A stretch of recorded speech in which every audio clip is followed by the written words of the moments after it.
Welcome back to my channel. আসসালামু আলাইকুম। আশা করি সবাই খুব ভালো আছেন। আজকে আপনাদেরকে বানিয়ে দেখাবো ছানার ময়দা দিয়ে মিষ্টি। কিভাবে খুব সহজে ছানার এই মিষ্টিটা বানাতে পারবেন সেই রেসিপিটি আপনাদের সঙ্গে শেয়ার করছি।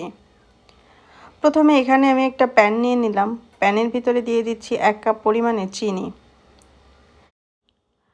এখন দিয়ে দিচ্ছি 1 কাপ পুরনো শিরা। আমি গতকাল মিষ্টি বানিয়েছিলাম, সেই মিষ্টির শিরা থেকে 1 কাপ শিরা দিয়ে দিলাম। এখন দিয়ে দিচ্ছি 2 কাপ পানি।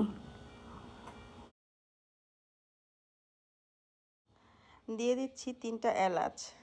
এখন এই শিরাটাকে চুলায় বসিয়ে দিলাম। শিরাটা হতে থাক, আমি চলে যাই মিষ্টি বানাতে। এখানে আমি 1 কাপ পরিমাণে ছানা নিয়েছি। এখন ছানাটাকে হাত দিয়ে ভালো মতো মথে নিব।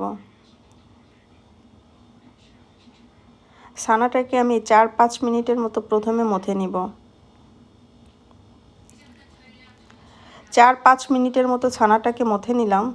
এখন এই ছানার ভিতরে আমি দিয়ে দিচ্ছি 2 টেবিল চামচ পরিমাণে ময়দা। দিয়ে দিচ্ছি 1 চা চামচ পরিমাণে সুজি। দিয়ে দিচ্ছি 1 টেবিল চামচ পরিমাণে চিনি। সব কিছু ছানার সঙ্গে ভালো মতো মেখে নিব। এখানে আমি কোনো বেকিং পাউডার বা বেকিং সোডা কোনো কিছুই ব্যবহার করিনি। আরও 4 থেকে 5 মিনিটের মতো ছানাটা ভালো মতো মথে নিলাম। ছানাটা ভালো মতো মথা হয়ে গিয়েছে।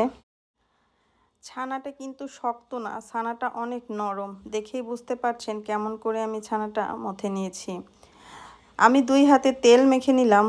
এখন আমি এই ছানা দিয়ে ছোট ছোট লেচি কেটে নিচ্ছি মিষ্টি বানানোর জন্য। মিষ্টিগুলো আমি লম্বা লম্বা করে বানিয়ে নিচ্ছি। কেউ চাইলে এই মিষ্টিগুলো গোল করেও বানাতে পারেন। সব মিষ্টিগুলো বানানো হয়ে গিয়েছে। আমি যে চুলায় আগে থেকে শিরাটা বসিয়েছিলাম, শিরাটাও ভালো মতো বলক চলে এসেছে। এই শিরার ভিতরে আমি মিষ্টিগুলো দিয়ে দিচ্ছি। মিষ্টির ভিতরে পুরনো শিরা ব্যবহার করলে মিষ্টি ঢেকে রান্না করার দরকার হয় না। মিষ্টির উপরে অনেক ফেনা উঠে যায়, মিষ্টিগুলো নিচে থাকে। বেশিরভাগ মানুষ মিষ্টি খেতে পছন্দ করে। বাসায় যদি এইভাবে সুস্বাদু মিষ্টি বানানো যায় তাহলে আর বাহিরে থেকে কিনে খেতে হয় না। মিষ্টিগুলো আমি এইভাবে নেড়েচেড়ে দিচ্ছি, এতে করে মিষ্টির ভিতরে খুব ভালো মতো রস ঢুকে যাবে। 8 মিনিট জাল করার পরে শিরাটা অনেকটা শুকিয়ে গিয়েছে। এখন এই শিরার ভিতরে আমি 1 কাপ পরিমাণে গরম পানি দিয়ে দিচ্ছি। মিষ্টির উপরে ফেনা উঠে মিষ্টিগুলো একেবারে নিচে ডুবে গিয়েছে। আরও 10 মিনিটের মতো জাল করে নিয়েছি মিষ্টিটাকে। এই মিষ্টির ভিতরে এখন আমি আরও 1 কাপ পরিমাণে গরম পানি দিয়ে দিচ্ছি।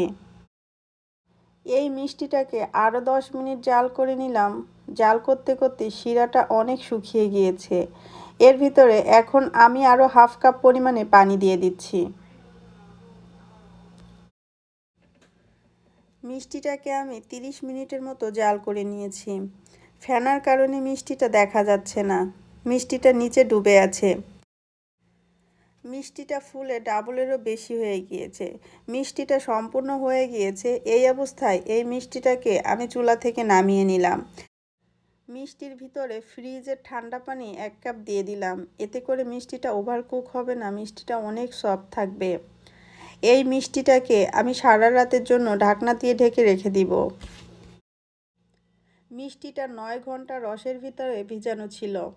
আমি মিষ্টিটাকে আপনাদের দেখিয়ে দিচ্ছি কতটা সফট হয়েছে এই মিষ্টিটা। আপনারা বাসায় এইভাবে একবার হলেও ট্রাই করে দেখতে পারেন। আশা করি আপনাদের কাছে খুব ভালো লাগবে। আমার ভিডিওটা আপনাদের কাছে কেমন লেগেছে আমাকে কমেন্টস করে জানাতে ভুলবেন না। আমার ভিডিওটা দেখার জন্য আপনাদেরকে অসংখ্য ধন্যবাদ। একটা মিষ্টি আপনাদেরকে আমি তুলে কেটে দেখাচ্ছি ভিতরে কতটা জুসি হয়েছে।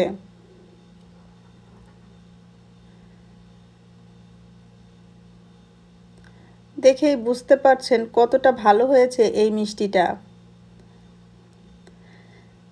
যারা এখন পর্যন্ত আমার চ্যানেলটি সাবস্ক্রাইব করেনি অবশ্যই সাবস্ক্রাইব করে দিবেন। আপনাদের জন্য আরও নতুন নতুন রেসিপি নিয়ে হাজির হব। আজকে এই পর্যন্ত। আল্লাহ হাফেজ।